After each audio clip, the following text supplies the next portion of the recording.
தமிழ்நாட்டின் ஸ்டார் வேட்பாளர் எங்கள் அண்ணன் சுரேஷ்குமார் அவர்கள் தற்போது உங்கள் முன்னிலை.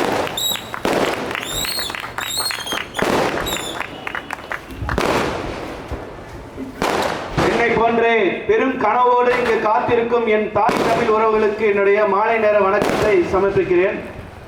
நான் யார்? அண்ணன் ஒருத்தரை தேர்வு செய்யறாங்க அப்படின்னா அவர் எப்படி தேர்வு செய்வார் அப்படிங்கிறதுக்கு ஒரு உதாரணமா நான் சொல்ல விரும்புகிறேன். என் பேரு இரா சுரேஷ்குமார். நான் சேலம் மேற்குல நாம் தமிழர் வேட்பாளராக அறிமுகப்படுத்தப்பட்டேன். நான் எம்இ முடிச்சிருக்கேங்க, எம்பிஏ முடிச்சிருக்கேங்க, MSW முடிச்சிருக்கேங்க. இது 2-3 டிகிரி பண்ணிட்டு இருக்கேங்க இப்போ சைமல்டேனியஸா. அது இல்லாம நான் குளோபல் விஷன் சொல்லி கண்ணாடியகம் வச்சிருக்கேன், ஆய்வகம் வச்சிருக்கேங்க, அமுத விலாசம் சொல்லிட்டு ஒரு ஹோட்டல் வச்சிருக்கேங்க. எனக்கு ஒரு மனைவி 2 குழந்தைங்க இருக்காங்க. அது இல்லாம நான் இப்ப கடந்த ஒரு 25 ஆண்டுகளாக 2000 2007 வரைக்கும் டைஃபி எனப்படும் நம்ம கம்யூனிஸ்ட் சித்தாந்தத்துல நான் வளர்ந்த பையன். நான் 2007 அடுத்தது தமிழ் தேசிய முன்னணியில பல நெடுமாறன் ஐயா கூட நான் பயணிச்சுங்க. அதுக்கு அடுத்து 2015க்கு மேல சகாயம் IAS உங்க கேள்விப்பட்டிருப்பீங்க. அவரு கூட இதுவரைக்கும் நான் பயணிச்சுட்டு இருக்கேங்க மக்கள் பாதைங்கிற அமைப்புல. 2009ல ஈழப்படுகொலை நடந்தப்ப அண்ணனோட பேச்சை கேட்டு மிரண்ட ஆட்கள்ல நானும் ஒருத்தன். அப்ப கிடைச்ச ஒவ்வொரு வீட்டுகளையும் கொண்டு போய் நாம இப்ப அந்த சீடின்னு சொல்லுவாங்க, அந்த தட்டுகளை கொண்டு போய் வீடு வீடா கொண்டு போய் சேர்த்தணும். அங்க நடந்த இனப்படுகொலை எந்த அளவுக்கு துரோகம் விளைவிச்சாங்க, மக்கள் எந்த அளவுக்கு உயிருக்கு போராடிட்டு இருக்காங்க, குழந்தைகள் எல்லாமே புல்ல துடிச்சு எப்படி செத்துட்டு இருக்காங்க அப்படிங்கிறத அந்த ஒவ்வொரு விஷயத்தையும் கொண்டு போய் சேர்த்தது இல்லாம அப்ப நான் இன்ஜினியரிங் படிச்சுட்டு இருக்கும் போது அப்ப முதல் முறையா எல்லா லா காலேஜ் ஸ்டூடெண்ட்ஸ் தான் போராடுவாங்க. முதல் முறையா இன்ஜினியரிங் ஸ்டூடெண்ட்ஸ் எல்லாத்தையும் தமிழ்நாடு முழுவதும் ஒருங்கிணைச்சு 2009ல போராட்ட காலத்துல நாங்க கொண்டு வந்தப்ப இந்த நாயமான் இருக்காரு, தமிழர்களின் தலைவர் சொல்ற இந்த கலைஞர் எல்லாத்துக்கும் விடுப்பு கொடுத்து எல்லாத்தையும் துரத்து விட்டாங்க. ஆனாலும் ஓயல, நாங்க ஒரே போராட்டம், எல்லாத்தையும் கைது பண்ணாங்க. இது வரைக்குமே நான் சொல்றேங்க, நான் அரசியல்ல எக்ஸ்பீரியன்ஸ் சொல்ல போனா 25 வருடமா நான் மக்களோட பயணிச்சுக்கிட்டே தான் இருக்கேன். இது இல்லாம JCI, ரோட்டரி, லைன்ஸ், BNI, இது இல்லாம இது மாதிரியான அமைப்புகள்ல நான் பிரசிடென்டா இருந்திருக்கேன். ஜோன் வரைக்கும் பயணிச்சிருக்கேன். தனிப்பட்ட முறையில நான் NGO தனியாவே வச்சிருக்கேன். இதுக்கு இல்லாம என்னோட சொந்த உழைப்புல நாங்க நிறைய ஸ்போர்ட்ஸ் அசோசியேஷன்ல தமிழ்நாடு லெவல்ல இருக்கிற ஸ்போர்ட்ஸ் அசோசியேஷன்ல பிரசிடென்டாவும் வைஸ் பிரசிடென்டாவும் இருக்கேன். என்னோட வாழ்நாள்ல நிறைய நாட்களை மக்களோடயே பயணிச்சிருக்கேன். மக்களோட பணிக்காகவே என்னை அர்ப்பணிச்சிருக்கிறேன். இதெல்லாம் நான் என்னோட பெருமை பீக்கிறதுக்காக நான் சொல்ல கிடையாதுங்க. நான் யார் அப்படிங்கறத தெரியாம நீங்க எனக்கு ஓட்டு போட வேணாம். அண்ணன் ஒரு நெல்லை ஊன்றார் அப்படின்னா அது தரமான நெல்லான்னு பார்த்துதான் ஊன்றாரு. எனக்கு இந்த ஒரு மாபெரும் வாய்ப்பை கொடுத்திருக்கிறாரு. அதுக்கு நான் மட்டும் காரணம் இல்ல, எங்க ஒருங்கிணைப்பாளர்ல இருந்து, எங்க மண்டலத்தில இருந்து, எங்களோட தொகுதி சார்ந்த மக்கள்ல இருந்து எல்லாருமே தேர்வு பண்ணி அண்ணன் கிட்ட என்னைய கொண்டு போய் சேர்த்ததன் விளைவு தான் என்னைய அண்ணன் தேர்வு பண்ணியிருக்காங்க. அந்த பெருமை எல்லாமே என்னோட கட்சி மக்களை தான் சாரும். இவன் வந்தா என்ன செய்வான் அப்படிங்கிற கேள்வி உங்களுக்கு எல்லாத்துக்கும் இருக்கும். ஒவ்வொருத்தருக்கும் ஒரு பெரிய கனவு இருக்கும்.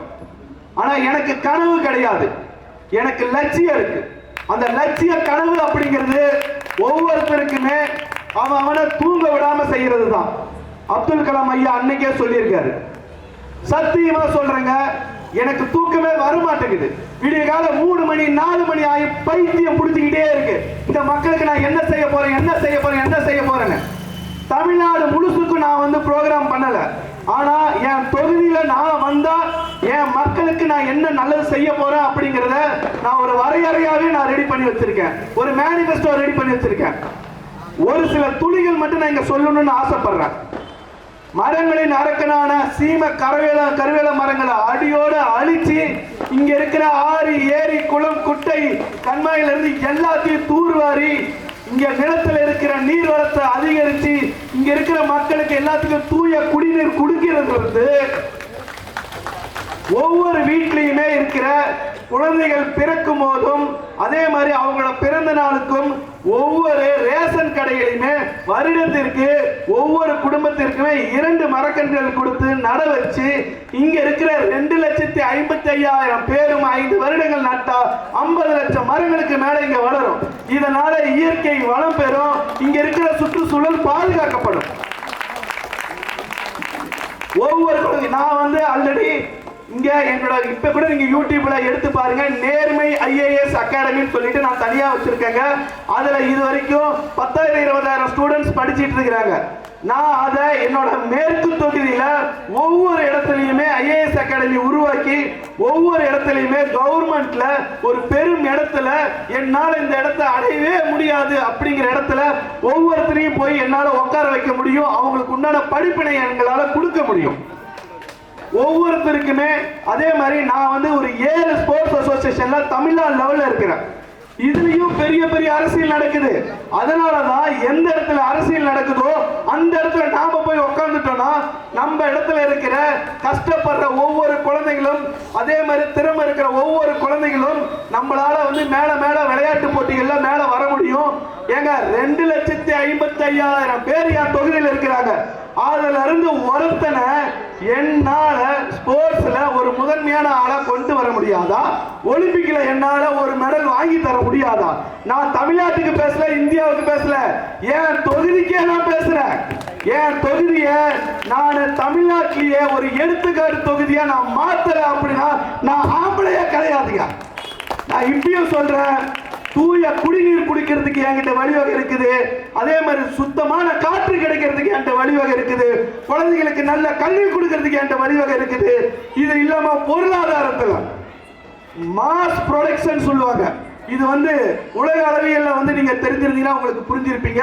மாஸ் ப்ரொடக்ஷன் இப்ப இருக்கிற மாதிரி ஒவ்வொரு வீடுகள்லயுமே சுய தொழில் பாத்தீங்கன்னா செய்யறோம்னு சொல்லி கடனை கொடுத்து அவங்க வீட்டுக்காரர்கிட்ட கொடுத்து பக்கத்துல கொடுத்து 5,000 ரூபாய் 10,000 ரூபாய் கொடுத்து அதை வேஸ்ட் பண்றாங்க. அதே மாதிரி செலவழிச்சுட்டு அதை கடனா கட்டுறாங்க. நான் என்ன சொல்றேன்னா, என் தொகுதியில எல்லாருமே சேர்ந்து ஒரே தொழில சுய தொழிலா செய்வாங்க. அனைத்து பெண்களுமே அதில் ஈடுபடுவாங்க. அதுக்குண்டான மேனிஃபெஸ்டோ என்கிட்ட இருக்கு. நாங்க அந்த தொழில் செய்யும் போது தமிழ்நாடு லெவல்ல, இந்தியா லெவல்ல, வேர்ல்டு லெவல்ல நாங்க செய்யக்கூடிய அந்த பொருளானது எல்லா இடத்திலையும் வணிகப்படுத்தப்படும். இதனால எங்க தமிழ்நாட்டில் இருக்கிற பொருளாதாரத்தோட என் தொகுதியில் இருக்கிற பொருளாதாரம் முன்னேறும். ஒவ்வொரு ரேஷன் கார்டுக்கும் 2 லட்சம் ரூபாய் கடன் இருக்கு. அந்த 2 லட்சம் ரூபாய என் மக்களே கட்டுற அளவுக்கு நான் பொருளாதாரத்தில் முன்னேற்றி காட்ட முடியும். ஏன்னா ஒவ்வொருத்தருக்குமே ஒவ்வொரு இளைஞருக்குமே வேலை வாய்ப்பு இல்லாம இருக்க முடியாது. அத்தனை பேத்துக்குமே வேலை வாய்ப்பு வாங்கி கொடுக்கறதுக்கு உண்டான ஏற்பாடுகளை எங்களால செய்ய முடியும். இங்க இருக்கிற 150-200 ஏக்கரா இருக்கிற பஞ்சமி நிலங்களை மீட்டு கொடுத்து ஒவ்வொருத்தருக்குமே வீடு நிலம் எல்லாமே கிடைக்கிறதுக்கு உண்டான வேலைகளை என்னால செய்ய முடியும். இது மாதிரி எங்களால ஒவ்வொருத்தருக்கும் தேவையானதை நாங்க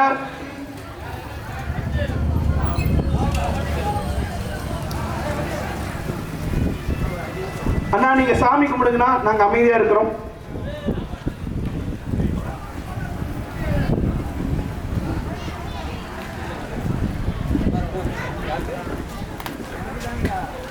Jangan